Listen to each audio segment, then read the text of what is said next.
do Pai, do Filho e do Espírito Santo. Amém.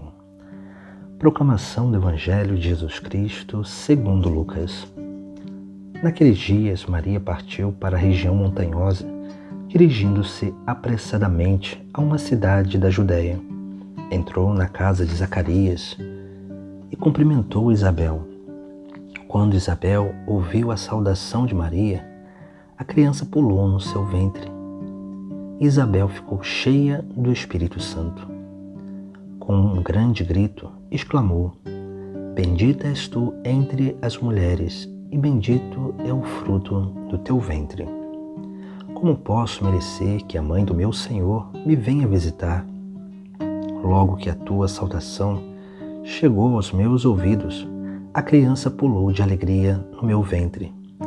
Bem-aventurada aquela que acreditou, porque será cumprido o que o Senhor lhe prometeu. Então Maria disse: A minha alma engrandece o Senhor, e o meu espírito se alegra em Deus, meu Salvador, porque olhou para a humildade de sua serva. Doravante todas as gerações me chamarão bem-aventurada, porque o Todo-Poderoso fez grandes coisas em meu favor. O seu nome é santo, e a sua misericórdia se estende de geração em geração a todos os que o respeitam. Ele mostrou a força de seu braço, dispersou os soberbos de coração, derrubou do trono os poderosos e elevou os humildes. Encheu de bens os famintos e despediu os ricos de mãos vazias. Socorreu Israel, seu servo, lembrando-se de sua misericórdia, conforme prometera aos nossos pais, em favor de Abraão e de sua descendência para sempre. Maria ficou 3 meses com Isabel, depois voltou para casa. Palavra da salvação. Hoje celebramos a solenidade da Assunção de Nossa Senhora. Dogma proclamado em 1950, durante o pontificado do Papa Pio XII. Essa solenidade já é celebrada desde a antiguidade, não como a Assunção primeiramente, mas como a dormição de Nossa Senhora na região do Oriente, mas depois, quando no Ocidente começa a se celebrar, já dá-se um outro nome, que é a Assunção de Nossa Senhora aos céus. Essa mulher que foi assunta foi elevada de corpo e alma à glória de Deus, para participar dessa glória intimamente na vida eterna, no reino dos céus. Assim, nós vemos que essa celebração nos traz algo muito importante para a vida humana. É claro que Maria, ela recebe um privilégio que só ela recebeu de todas as criaturas, porque só Maria foi assunta, elevada de corpo e alma ao céu. E para que isso acontecesse, Maria, ela recebeu o privilégio da ressurreição antecipada.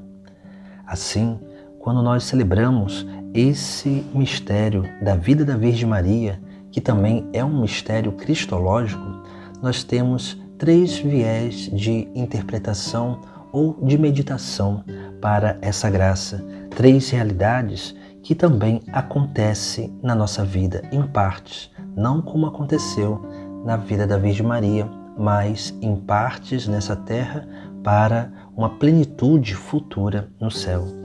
E aí nós temos 3 viés de meditação. O primeiro é o cristológico, porque Maria participa desse mistério de Cristo em plenitude. Maria participa de todos os mistérios de Cristo na sua vida.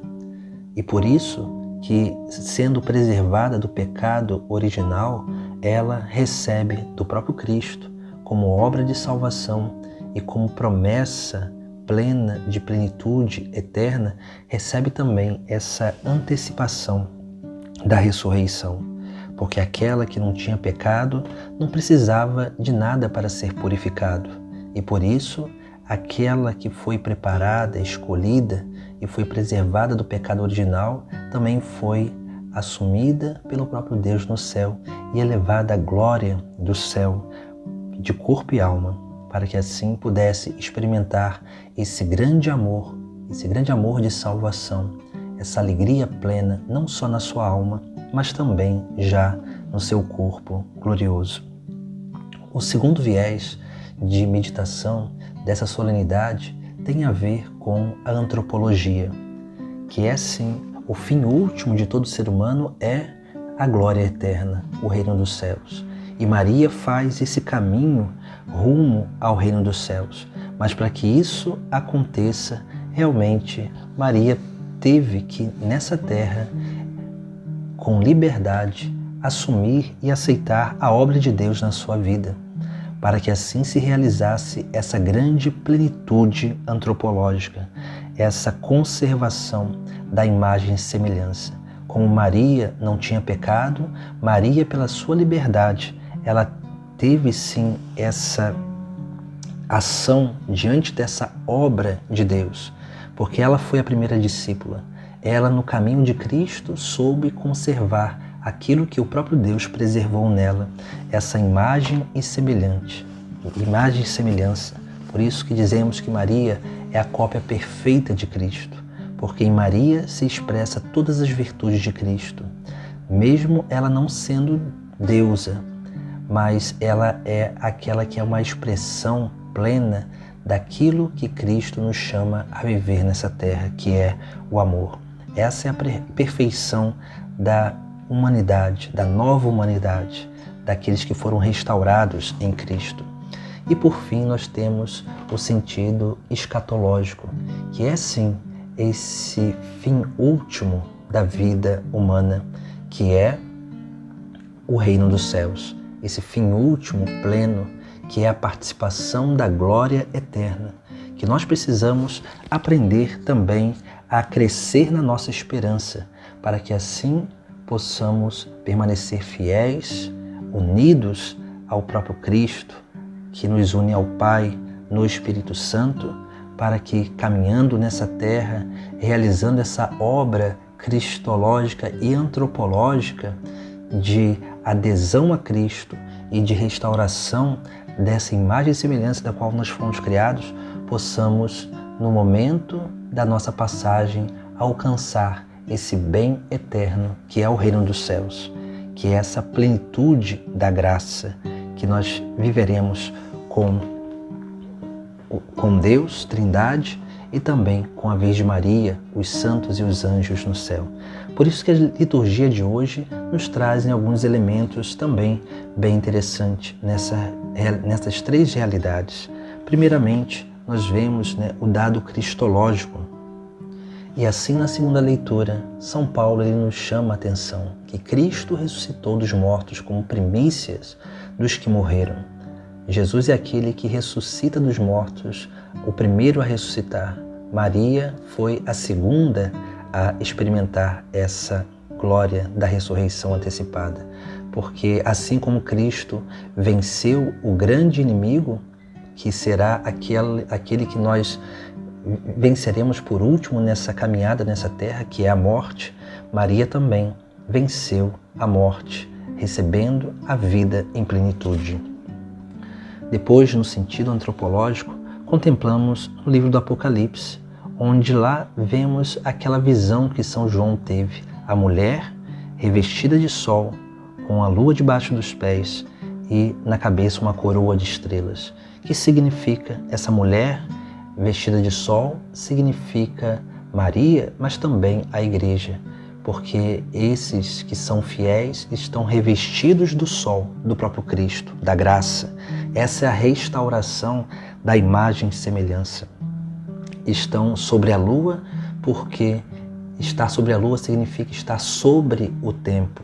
Nós caminhamos no mundo, mas não somos desse mundo. Somos do reino dos céus, e com a coroa de 12 estrelas que simboliza o ensinamento dos apóstolos. É assim que nós precisamos caminhar nessa terra para restaurar a imagem e semelhança em nós, revestidos da graça, com os olhos na eternidade e principalmente colocando em prática os ensinamentos dos apóstolos.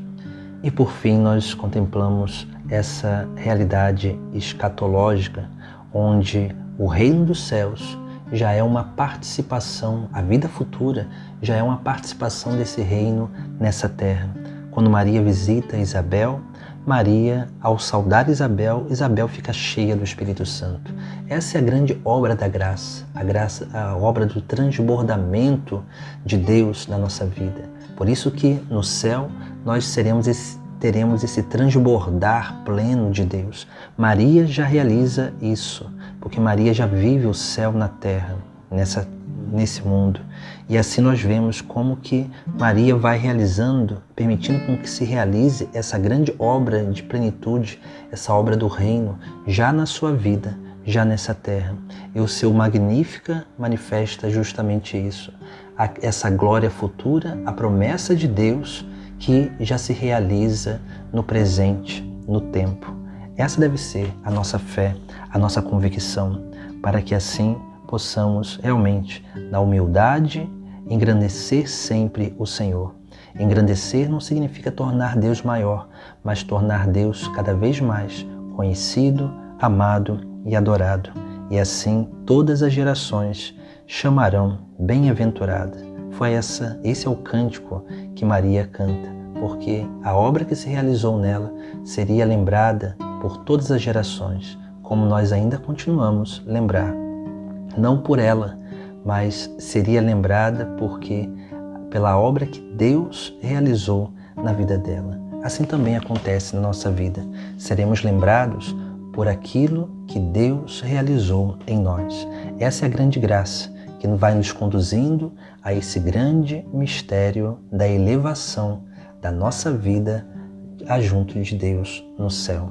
Por isso que hoje celebramos a Assunção da Virgem Maria, essa que viveu em plenitude a sua vida na terra e alcançou a plenitude do reino dos céus.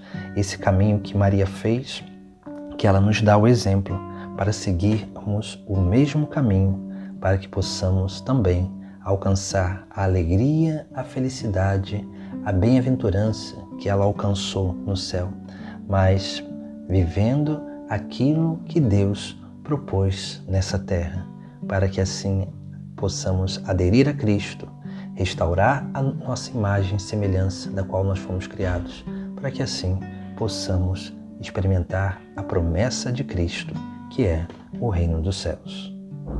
Em nome do Pai, do Filho e do Espírito Santo. Amém.